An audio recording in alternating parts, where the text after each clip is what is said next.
બનાસકાંઠાના ડીસામાં ભાજપના ઉમેદવાર રેખાબેન ચૌધરીની સભા. તેમણે કહ્યું કે બનાસની દીકરી તરીકે તમારી સાથે ઊભી રહીશ. પીએમ મોદીએ 10 વર્ષમાં કરેલા વિકાસના કામોને આગળ વધારવાનો પ્રયત્ન કરીશ. ભરૂચ લોકસભા બેઠકનું રાજકારણ ચરમસીમાએ પહોંચ્યું. સોશિયલ મીડિયામાં સાંસદ મનસુખ વસાવાએ પોસ્ટ મૂકી.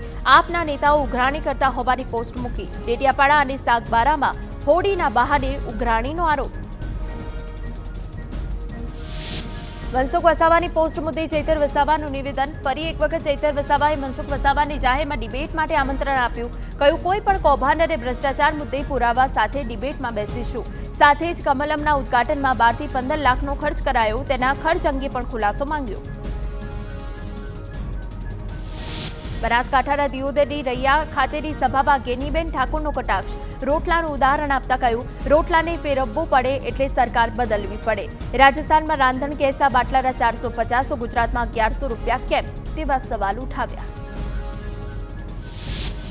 ગેનીબેન ઠાકોરની ફરી બનાસ ડેરીના ચેરમેન શંકર ચૌધરી પર આરોપ લગાવ્યા. કહ્યું, બનાસ ડેરી અને બનાસ બેંક 10 વર્ષથી એક જ વ્યક્તિનો રાજકીય અડ્ડો બન્યા.